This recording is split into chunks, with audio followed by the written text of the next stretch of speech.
attacks target a TV building as two car bombs detonate two booby-trapped cars in the Umayyad Square.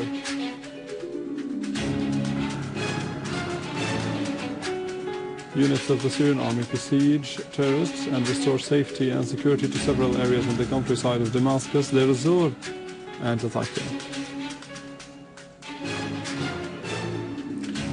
And Sayyid Khameni of Iran asserts that Syria is targeted by the grudge of international arrogant rulers and their agents in the region, while Lavrov asserts that delaying the Geneva conference could only serve the interests of fanatics.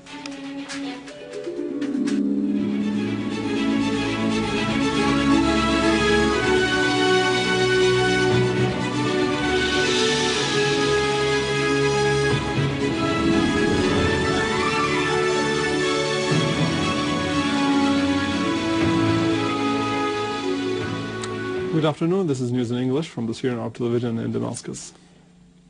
Muslim pilgrims began their movement to reach the top of Mount Arafat this morning in order to carry out the greatest step in their pilgrimage. Nearly 2 million pilgrims would spend today on Arafat to move down towards Muzdalifah at sunset today.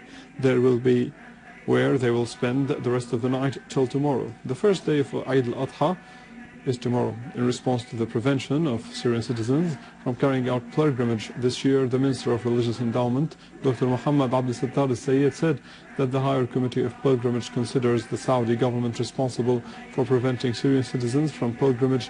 This is an extremely dangerous precedent.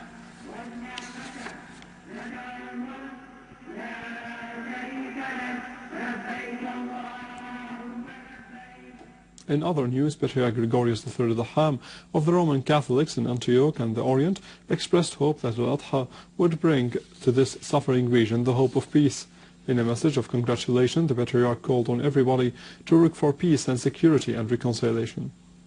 Cardinal Bishara Boutros al-Rai of Maronite renewed his call to stop the war on Syria and to proceed towards peaceful solutions through dialogue. He expressed hope that such a step would create positive responses by all the parties concerned. The supreme leader of the Iranian Islamic Revolution, Mr. Ali Khamenei, asserted that Syria was targeted by the grudge of international arrogant rulers and their agents in the region. Syria is targeted because it supports resistance against Zionism, according to Khamenei. Mr. Khameni pointed out that the extremist fanatics have become tools in the hands of treacherous Zionists and their Western protectors. They are shedding the blood of innocent Muslims. The Russian Foreign Minister Sergei Lavrov asserted that precautions in holding the Geneva Conference on Syria serves only the interests of fanatic jihadists. After talks with the Foreign Minister of Honduras, Mr. Lavrov considered the refusals of the so-called Syrian National Council to attend the conference that it is a step that asserts the necessity of its convention as soon as possible.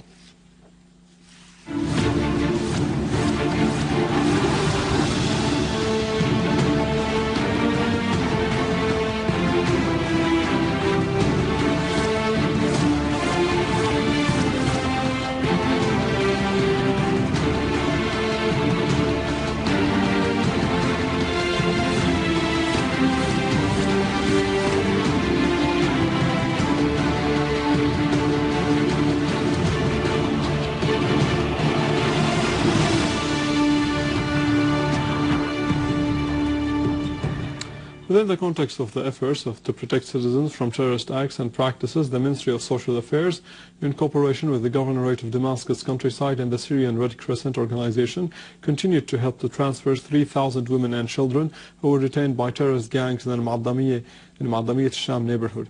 The Minister of Social Affairs, Dr. Kinda al-Shamat, pointed out that this initiative comes after the terrorists blocked the way and prevented the arrival of humanitarian assistance to the city.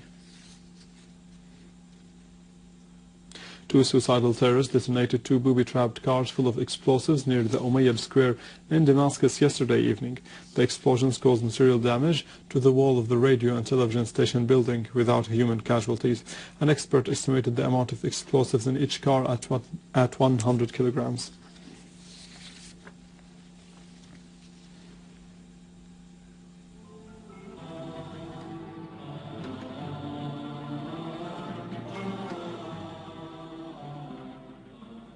Moving to al-Rai, where our armed forces discovered a tunnel used by the terrorists to hide and transfer weapons and ammunition. The tunnel is nearly 300 meters long and 10 meters deep. Underground, it is supplied with light and ventilation openings that contain cameras to watch the land surface above.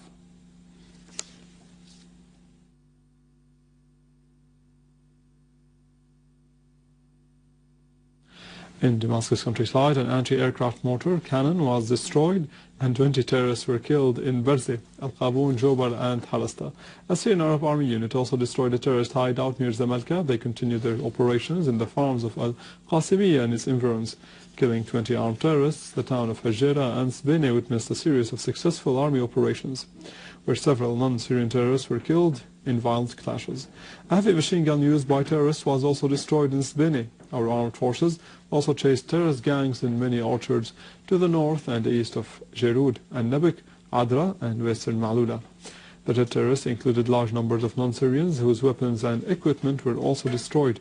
Meanwhile, one citizen was killed and 20 others were wounded when the terrorists fired mortar shells at al-Wafidin camp in Damascus countryside. In Damascus countryside, also units of the Syrian Arab Armed Forces carried out an operation in Tel Fita that blocked the way of infiltration of the terrorist gangs from Lebanese territories into Syria, across a hilly area.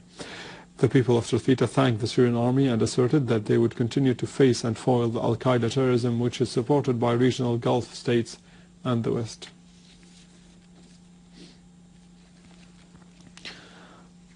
After securing safety along the Aleppo-Khanasir highway, the crossing point of al-Dabusiyya witnessed brisk movement shortly before Eid al-Adha as displaced family and workers began to return home. This crossing point is important, preserving contact between Syrian citizens living in Lebanon and their relatives in Syria, particularly in Aleppo. And in Deir ez-Zor, Syrian Arab Army units inflicted heavy casualties among the terrorists in the neighborhoods of the old airport, al-Rashidiyya, al-Sina'a, Sheikh Yassin, al-Adidi, and around al-Basil Square, as well as at the roundabout of Halabiyya and al-Ma'amil. Army units also restored security into the highway leading to Deir ez-Zor. Meanwhile, travelers continued to reach the city coming from different governorates and countries on the occasion of Eid al-Adha. Syrian students in Russia and the Association of Independent States asserted Syria's ability to achieve victory through the power of its army and people. Syria would also foil enemy attempts to disrupt its unity. In their meeting with the Syrian ambassador in Russia, the students asserted their support for their homeland and their solid stand behind their leadership in the progress towards construction, development, and liberation. With this, we end our news for today. Thank you for watching. For more details about Syria and the region and to view this bulletin again, you can always visit our website in English, www.syriaonline.sy.